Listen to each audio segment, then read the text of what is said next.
इस्तीफे के खेल पर नप गए अजीत पवार, राजनीति के चाणक्य हैं शरद पवार। पूरे खेल में सुप्रिया सुले की हुई जीत, अजीत के हिस्से में आई हार।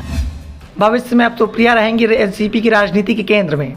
एनसीपी में 4 दिनों तक राजनीतिक ड्रामा चला। इस पूरे ड्रामे का केंद्र था शरद पवार का एनसीपी से इस्तीफा देना। इस्तीफे को लेकर अजीत पवार खुलकर शरद पवार का समर्थन कर रहे थे। पवार की बेटी सुप्रिया सुले खामोश रही, लेकिन अब उनकी खामोशी अजीत पवार पर भारी पड़ गई है। पार्टी ने पवार से इस्तीफा वापस लेने का दबाव बनाया। पवार ने इस्तीफा वापस भी ले लिया, लेकिन इस दौरान पवार के विकल्प को लेकर चर्चाएं चलती रही और जैसा पवार चाहते थे वैसा ही हुआ। अजीत पवार पर सुप्रिया सुले भारी पड़ी। भतीजे पर बेटी को बढ़त मिलती दिखाई दे रही है, क्योंकि 4 दिनों तक पार्टी में इस बात की चर्चाएं चल रही थी कि अजीत पवार की जगह कौन, और पार्टी के अंदर से जो आवाजें निकलकर सामने आ रही थी उसमें सुप्रिया सुले का नाम शामिल था। शरद पवार के करीबी लगभग सभी नेता एक ही सुर में बोल रहे थे कि अजीत पवार भावुक हैं, भावनाओं में बहकर फैसला करते हैं, उनके फैसले से पार्टी को नुकसान भी हो सकता है, जबकि सुप्रिया सुले सोच समझकर फैसला करती हैं, पहले पार्टी के अंदर की चर्चा पर भरोसा करती हैं। ऐसे में सुले ही सबसे बेहतर विकल्प होंगी। इसी बीच शरद पवार ने अपने इस्तीफे को एक बार फिर से नाटक साबित कर दिया। उन्हें राजनीति का चाणक्य यूं ही नहीं कहा जाता। पवार ने इस्तीफा दिया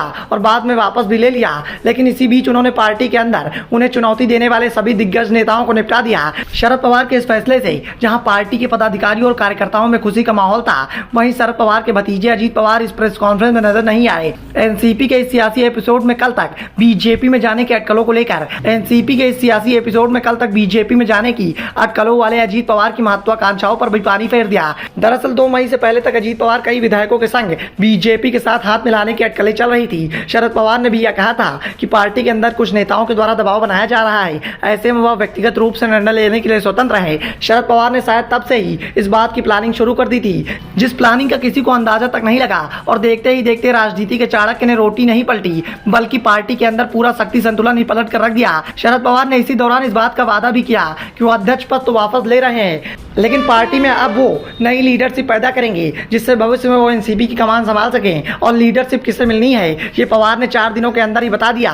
साफ है कि 4 दिनों में अजीत पवार पिछड़ते दिखाई दे रहे हैं, तो सुप्रिया सुले आगे निकल चुकी हैं। दरअसल शरद पवार के भतीजे अजीत पवार ने अपने राजनीतिक जीवन में मुख्यमंत्री बनने का सपना देख रहे हैं। इस बात को कई मौकों पर कह भी चुके हैं। बीते दिनों इस बात की चर्चाएं भी तेज हो गई थी कि अजीत पवार एकनाथ शिंदे की तरह एनसीपी को तोड़कर बीजेपी के साथ हाथ मिला लेंगे। चर्चाएं इस बात की भी चल रही थी कि एकनाथ शिंदे की जगह वह राज्य के नए मुख्यमंत्री बनेंगे, लेकिन शरद पवार के इस्तीफे के बाद अजीत पवार पार्टी में पूरी तरह से अकेले पड़ गए। सारी पार्टी शरद पवार के साथ खड़ी नजर आई। यहाँ तक कि जिन विधायकों का अजीत पवार के साथ बीजेपी में जाना तय माना जा रहा था, वह भी सहम गए, और अब अजीत पवार कह रहे हैं कि पवार के इस्तीफा वापस लेने से पार्टी को नई ऊर्जा मिलेगी। इस तरह से शरद पवार ने बगावत का सपना देख रहे विधायकों को भी एक चेतावनी दे दी है। पवार का इस्तीफा वापस होने के बाद विपक्षी दलों को इस बात की राहत मिल गई है। वैसे पवार ने विपक्षी दलों के नेताओं को भी मैसेज दे दिया है और बता दिया है कि वो भले ही 82 साल के हो गए हों, लेकिन विपक्षी एकता के उनके बिना आसान नहीं है। अगर वो विपक्षी गठबंधन का हिस्सा नहीं रहेंगे तो फिर मोदी सरकार को रोकना आसान नहीं होगा। साफ है, पवार ने अपने इस्तीफे से सभी को साथ लिया है। Bureau report, the Dhakad news.